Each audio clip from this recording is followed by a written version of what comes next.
Hello students, कैसे हो आप। इलाइट इंस्टीट्यूट के यूट्यूब चैनल में एक बार वापस से आपका स्वागत है। हम बात कर रहे थे यहाँ पे चैप्टर 5 की, दैनिक जीवन में रसायन। इसमें हमने विभिन्न वैज्ञानिकों के द्वारा दी गई अम्ल व क्षार की परिभाषा हमने पढ़ ली। आज हम बात करते हैं अम्ल व क्षार के सामान्य गुण या सामान्य लक्षण। तो देखिए स्टूडेंट्स,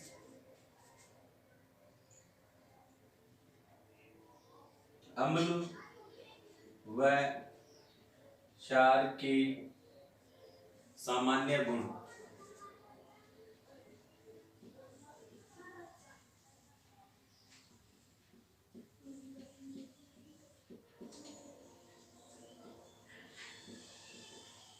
अम्ल व क्षार के सामान्य गुण। देखिए, अम्ल व क्षार के सामान्य गुण कौन कौन से हैं उनके बारे में बात करेंगे। तो देखिए, सबसे पहले बात करते हैं यहाँ पे। पहला जो पॉइंट है ये हमने पहले भी बता दिया कि अम्ल जो होते हैं वो नीले लिटमस पत्र को लाल कर देते हैं, जबकि क्षार जो होते हैं वो लाल लिटमस पत्र को नीला कर देते हैं। देखिए,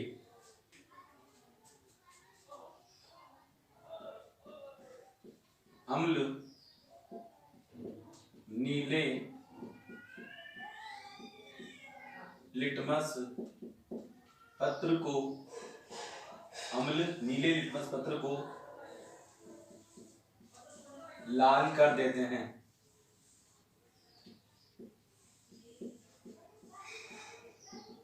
जबकि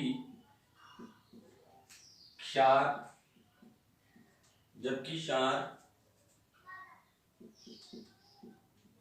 लाल लिटमस पत्र को नीला कर देते हैं।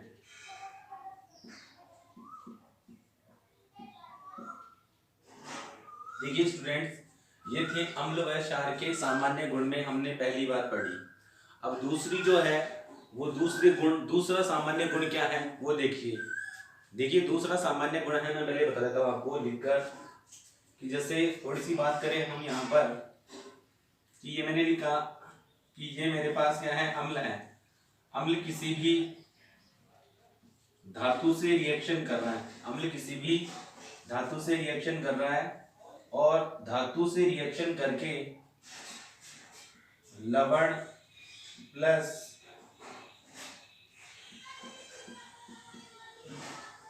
हाइड्रोजन गैस बनाता है, लवण प्लस हाइड्रोजन गैस बनाता है।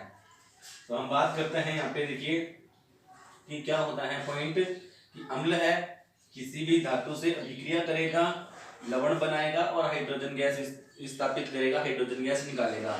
तो इसके बारे में हम एक तरीके से डायग्राम की सहायता से भी सीखेंगे। तो देखिए स्टूडेंट्स, देखो हमने क्या कहा है कि अम्ल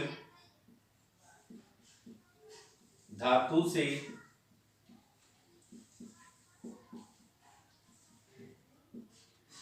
अभिक्रिया कर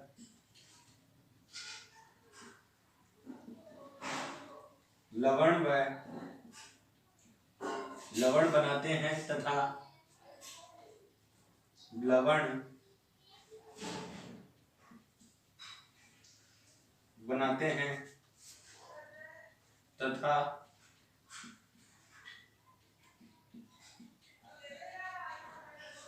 हाइड्रोजन गैस विस्थापित करते हैं,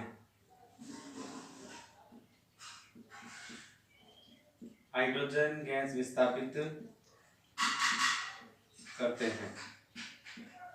अब इसका हम एग्जांपल सीखेंगे। देखिए, अम्ल के रूप में हमने जैसे ले लिया HCl, हाइड्रोक्लोरिक अम्ल, और धातु के रूप में हमने लिया है जिंक। देखिए, तो यहाँ पर ये जो धातु होगी वो क्लोरीन है, उसको क्लोरीन के साथ जुड़ेगी और हाइड्रोजन को क्या कर देगी, स्थापित कर देगी।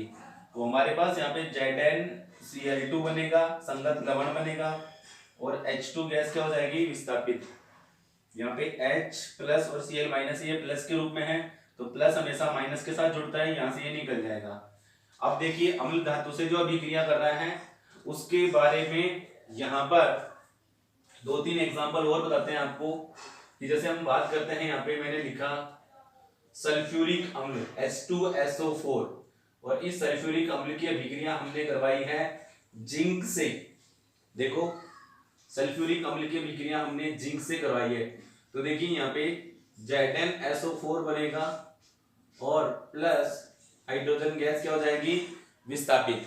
नेक्स्ट हम बात करते हैं यहाँ पे एक और एग्जांपल ले ले, जैसे यहाँ पे मैंने लिया HCl हाइड्रोक्लोरिक अम्ल, और यहाँ पे ले लिया अपन ने एल्यूमिनियम, तो एल्यूमिनियम क्लोराइड बनेगा स्टूडेंट, देखिए AlCl3 प्लस H2।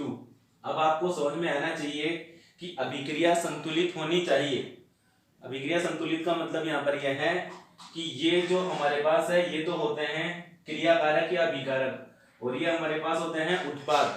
संतुलित रासायनिक समीकरण किसे कहा गया है, जिसमें अभिकारक और उत्पाद दोनों में परमाणु की संख्या क्या होनी चाहिए, बराबर। अगर बराबर नहीं होती है तो इन्हें किसी पूर्णांक से गुणा कर उन्हें बराबर किया जाता है। तो देखिए यहाँ पे क्लोरीन और हाइड्रोजन के परमाणु दो दो हैं, तो इनको 2 से मल्टीप्लाई कर देते हैं, और 2 से मल्टीप्लाई करते ही हाइड्रोजन और क्लोरीन के क्या हो गए, 2। तो यहां से यहां तक परमाणु की संख्या इनके बराबर हो गई। उसको देखिए, ये अभिक्रिया ऑलरेडी संतुलित है। इस अभिक्रिया में देख लीजिए कि क्लोरीन के यहाँ पे कितने हैं, 3 हैं, और क्लोरीन के यहाँ पे कितने हैं, 1 है। हाइड्रोजन के यहाँ पे कितने हैं, 3 हैं, और हाइड्रोजन के यहाँ पे कितने हैं, 1 है। तो अभिक्रिया को संतुलित करने के लिए ये 6 के रूप में संतुलित होगी, तो क्लोरीन को यहाँ पे 6 बनाएंगे पहले हम, क्योंकि देखो यहाँ पे 2 है और यहाँ पर 1 है, और यहाँ पर 1 है और यहाँ पे क्या है, 3 है। तो इसको 6 बनाने के लिए हम 2 से मल्टीप्लाई करेंगे। जब 2 से मल्टीप्लाई किया तो एल्यूमिनियम के कितने हो गए, 2, और यहाँ पर एल्यूमिनियम के कितने हो गए, एल्यूमिनियम यहाँ पे 1 है, तो एल्यूमिनियम में यहाँ पे अपन ने कितना कर दिया, 2 कर दिया। अब क्लोरीन के 6 बनाने हैं हमें, क्लोरीन के 6 बनाएंगे तो यहाँ पे कितने से मल्टीप्लाई करेंगे, 6 से। जब क्लोरीन के 6 बनाए तो हाइड्रोजन के यहाँ पे कितने हैं, हाइड्रोजन परमाणु यहाँ पे 6 है और हाइड्रोजन परमाणु यहाँ पे कितने हैं, 2, तो यहाँ पे कितने से मल्टीप्लाई कर देंगे, 3 से। तो ये हमारे पास रासायनिक समीकरण क्या हो जाएगी, संतुलित। ये होती बात हमारे पास इसके बारे में। यहाँ पर ये बता रखा है कि कुछ यानी क्षार जो होते हैं वो कुछ धातुओं से अभिक्रिया करके, यानी अब देखिए जैसे अपन यहाँ पे अम्ल की बजाय क्या ले लें हम, यहाँ पे क्या, क्षार, क्षार प्लस धातु, तो क्या बनेगा, लवण बनेगा, और हाइड्रोजन गैस H2 गैस क्या हो जाएगी, विस्थापित। तो ये सभी के साथ नहीं होता। तो देखिए बताते हैं आपको कि क्षार के रूप में हम ले लेते हैं यहाँ पे NaOH, sodium hydroxide, sodium hydroxide है, और धातु के रूप में हमने लिया है यहाँ पे जिंक।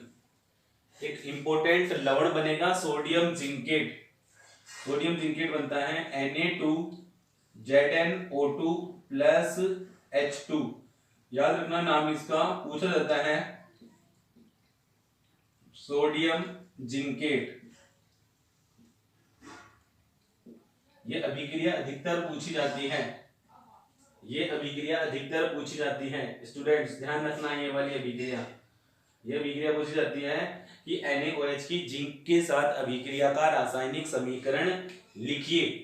देखिए हम यहाँ पे पढ़ रहे हैं अम्ल व क्षार के सामान्य गुण, और अम्ल व क्षार के सामान्य गुण में हमने 2 पॉइंट पढ़ लिए। देखिए एक तो हमारे पास क्या है, अम्ल किससे, यानी नीले लिटमस पत्र को जैसे रिएक्ट करेगा या उसके पास जब डालेंगे तो लाल कर देगा, जबकि क्षार जो है वो लाल लिटमस पत्र को ऐसा कर देता है, नीला। दूसरी बात क्या है कि अम्ल धातु से अभिक्रिया कर लवण बनाते हैं तथा हाइड्रोजन गैस विस्थापित होती है। अम्ल की धातु से अभिक्रिया हुई, लवण बना और हाइड्रोजन गैस विस्थापित हुई। ये अलग अलग अभिक्रिया की सहायता से आपको समझाया है। इसी प्रकार कुछ क्षार, जो कुछ धातु होती है वो क्षार के साथ अभिक्रिया करके लवण और हाइड्रोजन गैस विस्थापित करती है। जैसे हमने लिखा यहाँ पे NaOH सोडियम हाइड्रोक्साइड जिंक धातु से अभिक्रिया करा, क्या बनाया, सोडियम जिंकेट। इंपॉर्टेंट है ये, सोडियम जिंकेट बनाई और हाइड्रोजन गैस विस्थापित हो रही है। अच्छा ये तो थी बात हमारे पास इसके बारे में। अब हम यहाँ पे ये सीखेंगे कि अम्ल की जब धातु से अभिक्रिया कराते हैं तो हाइड्रोजन गैस विस्थापित होती है, इसको अपन डायग्राम की सहायता से सीखेंगे। अच्छा पहले आप इसका एक स्क्रीनशॉट लीजिए, फिर मैं आपको आगे बताता हूँ।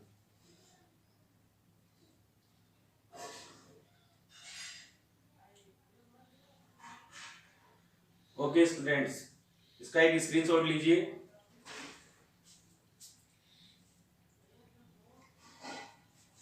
ओके स्टूडेंट्स, देखिए अब आगे हम बात करते हैं कि अम्ल जो है वो धातु से अभिक्रिया करके हाइड्रोजन गैस विस्थापित कर रहा है। तो इसके लिए इसको डायग्राम से एक्सप्लेन करेंगे। दूसरा पॉइंट ही है ये, भी दूसरा पॉइंट पूरा नहीं हुआ, दूसरे पॉइंट का ही है। तो दूसरे पॉइंट में क्या था, इससे हमने ये सीखा है कि हमने ये लिखा है अम्ल प्लस धातु, अम्ल की धातु से विक्रिया हुई, क्या बना, संगत लवण बनता है और हाइड्रोजन गैस विस्थापित होती है। हाइड्रोजन गैस जो होती है वो विस्थापित होती है। ठीक है, अब देखिए हम बात करते हैं, यहाँ पे एक डायग्राम की सहायता से समझेंगे।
देखिए स्टूडेंट्स, क्या क्या किया है कि ये जो हमारे पास है ये तो स्टैंड है, ये स्टैंड हो गया, और यहाँ पर हमने लिए हैं ऐसे, ये हैं, ये जिंक के टुकड़े हैं, जिंक धातु के टुकड़े, और इसमें हमने क्या भरा है, सल्फ्यूरिक एसिड ले लिया, ये H2SO4 सल्फ्यूरिक अम्ल, और ये समझ लो कि ये जिंक के टुकड़े Zn के टुकड़े, ये Zn के टुकड़े हैं। और ये हमारे पास क्या हो गया, ये जो गई वो गई निकास नली, निकास नली, ये इसके अंदर ये बीकर हो गया,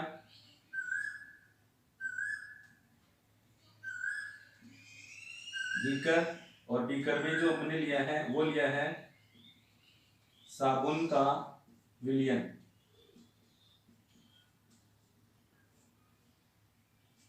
देखिए कि यहां से अब आपको थोड़ा सा बता देते हैं कि जिंक जो है वो सल्फ्यूरिक अम्ल से रिएक्शन करेगा, रिएक्शन करेगा तो यहाँ पे एक गैस बनेगी, वो कौन सी गैस होगी, हाइड्रोजन गैस। हाइड्रोजन गैस यहाँ से होती हुई हाइड्रोजन गैस जो है वो यहाँ से होती हुई निकास नली से यहाँ से जाएगी साबुन के विलयन में, और यहाँ पर क्या है, ऐसे ये बुलबुले निकलेंगे ऐसे। ये जो बुलबुले निकलेंगे ये जब जलती हुई मोमबत्ती के पास में हम लेके जाएंगे यूं, तो यहाँ पर क्या होती है, फट फट का साउंड आता है, पॉप साउंड आता है। तो ये जो पॉप साउंड है या फट फट की ध्वनि है, ये यह स्पष्ट करती है, यह कंफर्म करती है कि बनने वाली गैस कौन सी है, हाइड्रोजन। तो देखिए जी, समझो कि ये तो हमारे पास क्या हो गया, ये एक तरीके से ये हाथ को बता रहे हैं और ये इसकी उंगलियां हुई, तो ये ऐसे पकड़ रखा है, इसको पकड़ेगा और यहाँ पर क्या आएगी, पॉप साउंड आएगा। तो ये आपको समझ में आना चाहिए। तो ये थी बात हमारे पास, एक तरीके से क्या क्या आ गया, निकास नली आ गई, इसको इसके बारे में लिखा ही नहीं, ये क्या हुई, परख नली, टेस्ट ट्यूब बोलते हैं इसको। ये जो है वो क्या है, परख नली। ये हमारे पास परख नली हो गई, इसको कहा जाता है कॉर्क, कॉर्क। और ये बीकर है, जलती हुई मोमबत्ती है, बता दें इसके बारे में, जलती हुई मोमबत्ती, जलती हुई मोमबत्ती है। ये जो निकल रहे हैं वो है साबुन के बुलबुले, साबुन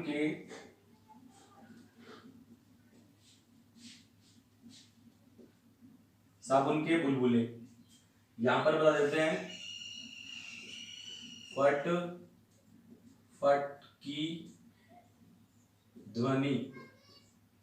तो ये एक तरीके से हमारे पास क्या आ गया, अम्ल व क्षार के सामान्य गुण में हम पढ़ रहे थे कि अम्ल की जब धातु से विक्रिया करवाते हैं तो लवण बनता है, हाइड्रोजन गैस स्थापित होती है। ये डायग्राम आएगा इसका। यहाँ पर परख नली में क्या रहते हैं, जिंक के टुकड़े, सल्फ्यूरिक अम्ल की इससे विक्रिया होगी, निकास नली से क्या निकलेगी, हाइड्रोजन गैस। हाइड्रोजन गैस आते हुए साबुन के बुलबुले, साबुन के विलयन में जाएगी, और साबुन के विलयन जो है, ये जो साबुन का विलयन है, इस साबुन के विलयन से क्या निकलेंगे, बुलबुले। जब इसके बाद जलती हुई मोमबत्ती ले जाते हैं तो फटफट की ध्वनि होती है, जो कंफर्म करती है कि बनने वाली गैस कौन सी है, हाइड्रोजन।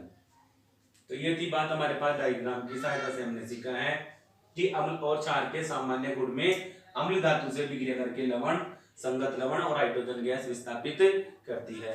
लीजिए इसका एक स्क्रीनशॉट, फिर आगे बढ़ते हैं। देखिए स्टूडेंट्स, इसका एक स्क्रीनशॉट लीजिए, फिर हम बात करते हैं यहाँ पे। नेक्स्ट जो आता है कि अम्ल की जो अभिक्रिया है वो किससे होगी, धातु ऑक्साइड से। अम्ल की धातु ऑक्साइड से अभिक्रिया, ये मैं रहता हूं।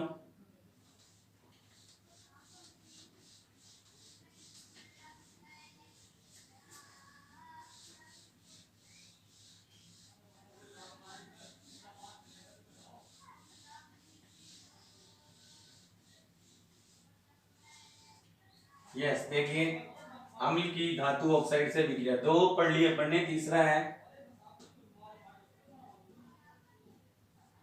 अम्ल की, या मैं बोल के बताता हूं, अम्ल धातु ऑक्साइड से अभिक्रिया करके लवण तथा जल बनाते हैं। अम्ल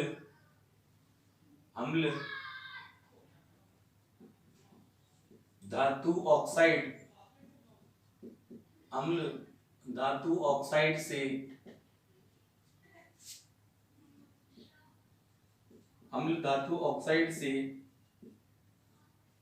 अभिक्रिया कर लवण व जल बनाते हैं। देखो, अम्ल धातु ऑक्साइड से अभिक्रिया करके लवण व जल बनाते हैं। एक बार देख लो थोड़ा सा, जैसे अपन बात करते हैं यहाँ पे, ये हमने ले लिया अम्ल, और हमारे पास क्या है, धातु ऑक्साइड, धातु ऑक्साइड है, इसकी इससे भी क्रिया हुई, क्या बना रहे हैं, लवण और जल बना रहे हैं, लवण प्लस जल। अच्छा जी, हम बात करते हैं यहाँ पे, देखो उदासीनीकरण अभिक्रिया समझो। हम बात करते हैं यहाँ की, एक तो हमारे पास क्या होता है, समझने के लिए बता रहा हूँ, एक तो हमारे पास होता है अम्ल और एक हमारे पास क्या होता है क्षार। तो एक तो क्या बनता है लवण और एक क्या बनता है जल। अब इंपॉर्टेंट है कि अम्ल जब क्षार से भी क्रिया करता है ना तभी लवण और जल बनता है। इस प्रकार क्या हुआ कि ये जो धातु ऑक्साइड है वो एक प्रकार का क्या है क्षार है। देखो जैसे मैं इसको छुपा लूं, इस पूरे को छुपा लिया तो हमारे पास अम्ल है, वो किससे भी क्रिया करा क्षार से, क्या बना लवण और जल। तो ये हमारे पास धातु ऑक्साइड जो होती है उसकी प्रकृति कैसी होगी क्षारीय, यानी वो एक प्रकार का क्या होगा क्षार होगा। तो समझ में आ गया होगा। देखिए तो यहां पर एक लाइन हमें याद रखनी है कि देखिए मैं इसको नीचे लिख दूंगा समझाने के लिए। देखो एक लाइन याद रखना, इस प्रकार धातु ऑक्साइड, इस प्रकार धातु ऑक्साइड, धातु ऑक्साइड, इस प्रकार धातु ऑक्साइड की प्रकृति कैसी होती है क्षारीय होती है। इंपॉर्टेंट है ये, धातु ऑक्साइड की प्रकृति क्षारीय, क्षारीय होती है।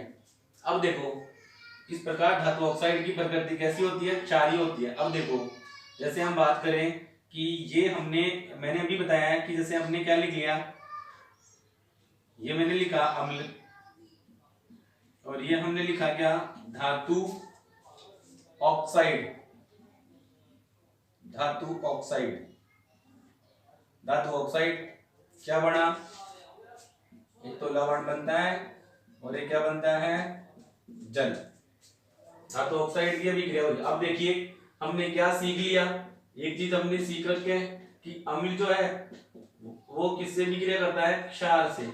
अम्ल जो क्षार से भी क्रिया करता है, उदासीनीकरण अभिक्रिया हमने पढ़ ली, लवण और क्या बनता है जल बनता है। देखो इसको मिलाओ, ये अम्ल आ गया, ये यहाँ पे लवण आ गया और ये क्या आ गया जल आ गया। तो मतलब धातु ऑक्साइड कैसी प्रकृति, धातु ऑक्साइड क्या एक प्रकार का क्षार है, यानी धातु ऑक्साइड की प्रकृति कैसी होगी क्षारीय। ये इंपॉर्टेंट है, ये समझना है आपको। अब अपन एग्जांपल के रूप में ले लेते हैं कि जैसे हमने अम्ल के रूप में तो ले लिया HCl और धातु जैसे अपन ने ली कॉपर, और कॉपर ऑक्सीजन के साथ अभिक्रिया करके क्या बनाया कॉपर ऑक्साइड। तो धातु ऑक्साइड क्या हो गया CuO, कॉपर ऑक्साइड हो गया, क्या हो गया कॉपर ऑक्साइड CuO। अब देखिए ये तो प्लस है ये माइनस है, ये प्लस है और ये माइनस है, तो प्लस माइनस से भी क्रिया करेगा, क्या बनेगा CuCl2 और प्लस में क्या आएगा H2O। अभी क्रिया को संतुलित करो, क्लोरीन के और हाइड्रोजन के यहाँ पे 2 है तो यहाँ पे क्या है, तो ये समझ में आना चाहिए आपको, ठीक है। नेक्स्ट एक और, अब दूसरी ये तो थी बात हमारे पास, तीसरा चौथा क्या है कि क्षार जो होते हैं, क्षार की बात आ रही है, अब क्षार जो होते हैं ना वो अधातु ऑक्साइड के साथ अभिक्रिया करके लवण और जल बनाते हैं। हम पर बात करेंगे नेक्स्ट पॉइंट की। देखिए यहां पर आ जाइए आप 4th पॉइंट में, क्षार अधातु, क्षार अधातु ऑक्साइड से, क्षार अधातु ऑक्साइड से अभिक्रिया कर, क्षार अधातु ऑक्साइड से अभिक्रिया कर लवण व जल बनाते हैं, लवण व जल बनाते हैं। इस प्रकार ये कह सकते हैं कि अधातु ऑक्साइड की प्रकृति कैसी होगी अम्लीय, वही बात यहाँ पे। इस प्रकार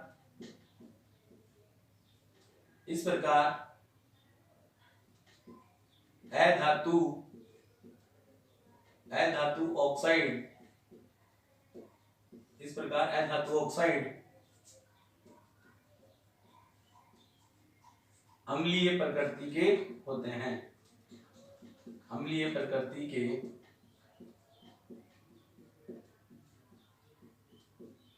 होते हैं। इस प्रकार अधातु ऑक्साइड कैसी प्रकृति के होते हैं अम्लीय प्रकृति के। एग्जांपल ले लेते हैं, देखो क्षार के रूप में अपन ने लिया कैल्शियम हाइड्रोक्साइड ले लेते हैं, CaOH का होल 2 कैल्शियम हाइड्रोक्साइड। और अधातु ऑक्साइड, अधातु समझो आप कार्बन एक अधातु है, ऑक्सीजन के साथ अभिक्रिया करा, क्या बना? Carbon dioxide. तो अपन ने लिए यहाँ पे CO2, CO2 लिखा हुआ है, कार्बन डाइऑक्साइड। दोनों की अभिक्रिया हुई, कैल्शियम कार्बोनेट बनेगा CaCO3 प्लस H2O। तो लवण और जल बन रहा है, लवण और जल बन रहा है। इस प्रकार अपन ये कह सकते हैं कि ये तो क्षार है और ये अम्ल, ये अम्ल और क्षार आपस में अभिक्रिया करके लवण और जल बना रहे हैं। इस प्रकार अपन ये कह सकते हैं कि अधातु ऑक्साइड की जो प्रकृति होती है वो कैसी होती है? अम्लीय होती है। तो ये थी बात हमारे पास के बारे में। देखो, धातु ऑक्साइड की प्रकृति तो क्षारीय है, कैसे पता चला? अम्ल से भी क्रिया कराई जब, ये देखो। इसी प्रकार अधातु ऑक्साइड की प्रकृति कैसी है? अम्लीय, कैसे पता चला? जब क्षार से भी क्रिया कराए तब। तो इसका एक स्क्रीनशॉट लीजिए, 2 पॉइंट और रह गए, वो खत्म कराते हैं। इसका स्क्रीनशॉट लो।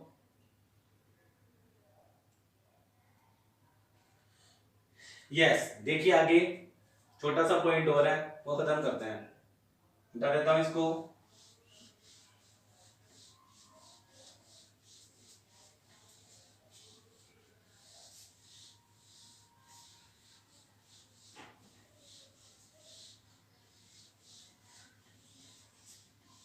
देखिए नेक्स्ट पॉइंट है, 5th पॉइंट है हमारे पास कि अम्ल और क्षार के जलीय विलयन विद्युत के क्या होते हैं? सुचालक। अतः इनका उपयोग विद्युत अपघट्य के रूप में किया जाता है। बस सीधे सीधे लिखना है। एक बार और बता देता हूं कि अम्ल व क्षार के जलीय विलयन विद्युत के सुचालक होते हैं। अतः इनका उपयोग किसके रूप में किया जाता है? विद्युत अपघट्य के रूप में किया जाता है। अम्ल व क्षार के जलीय विलयन, अम्ल व क्षार के जलीय विलयन विद्युत के सुचालक होते हैं। विद्युत के सुचालक होते हैं। अतः इनका उपयोग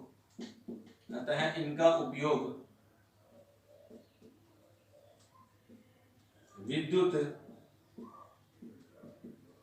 अपघट्य के रूप में किया जाता है। विद्युत अपघट्य के रूप में किया जाता है। 6th जो हमने पढ़ लिया कि अम्ल और क्षार परस्पर अभिक्रिया करके लवण और जल बनाते हैं। इस अभिक्रिया को क्या कहते हैं? उदासीनीकरण अभिक्रिया। देखो 6 पॉइंट हमारे पास क्या है, ये हमने पढ़ लिया। अम्ल व क्षार परस्पर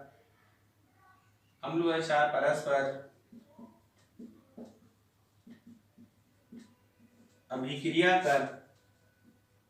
कर लवण व जल बनाते हैं, जिसे लवण और जल बनाते हैं, जिसे उदासीनीकरण अभिक्रिया कहते हैं।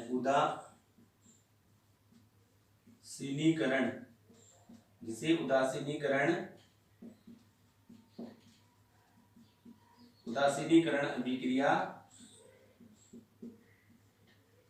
कहते हैं। इसका एग्जाम्पल देखते हैं आपको। देखो उदासीनीकरण अभिक्रिया के एग्जाम्पल, जैसे हम बात करें कि HCl के रूप यानी अम्ल के रूप में हमने ले लिया HCl हाइड्रोक्लोरिक अम्ल। ये हाइड्रोक्लोरिक अम्ल ले लिया हमने अम्ल के रूप में, और एक हमने ले लिया क्या? NaOH। दोनों की अभिक्रिया करवाएंगे तो क्या बनेगा? NaCl plus H2O। समझो, देखो ये धन आयन और ऋण आयन से मिलकर बना हुआ है, तो ये तो क्या हो गया? धन आयन और ये क्या है? ऋण आयन। ये धन आयन और ये क्या है? ऋण आयन।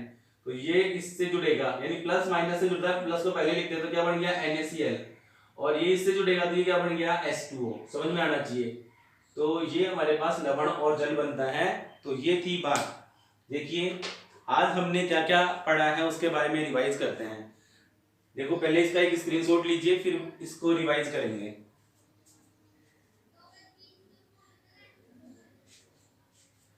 देखिए, हमने सबसे पहले ये सिखाया है कि अम्ल जो होते हैं वो नीले लिटमस पत्र को लाल कर देते हैं, क्षार जो होते हैं वो लाल लिटमस पत्र को कैसा कर देते हैं, नीला। दूसरा हमने पढ़ा कि अम्ल धातु से अभिक्रिया करके लवण और हाइड्रोजन गैस विस्थापित करते हैं। इसी प्रकार कुछ क्षार जो होते हैं कुछ धातुओं के साथ अभिक्रिया करके, जैसे NaOH जिंक धातु से अभिक्रिया करा और क्या बनाया, सोडियम जिंकेट। तीसरा पॉइंट क्या था कि जो अम्ल जो है, अम्ल धातु ऑक्साइड से अभिक्रिया करके लवण और जल बना रहा है। इस प्रकार हमने क्या सीखा कि जो धातु ऑक्साइड है वो कैसी प्रकृति की है, देखिए क्षारीय प्रकृति की। दूसरा हम बात करें यहाँ पे कि क्षार जो होते हैं वो अधातु ऑक्साइड से अभिक्रिया करके लवण और जल बना रहे हैं। इस प्रकार हम ये कह सकते हैं कि जो अधातु ऑक्साइड है वो कैसी प्रकृति के हैं, अम्लीय प्रकृति के। लास्ट में 2 पॉइंट और है कि अम्ल है वो क्षार के जलीय विलयन, अम्ल और क्षार के जलीय विलयन विद्युत क्या होते हैं, सुचालक, अतः इनका उपयोग किसके रूप में किया जाता है, विद्युत अपघट्य के रूप में।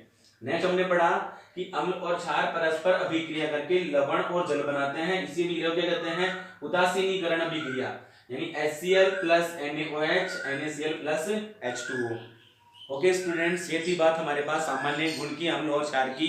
यदि आपको हमारा वीडियो पसंद आया है तो इसे लाइक, शेयर और सब्सक्राइब जरूर करें। Thank you students.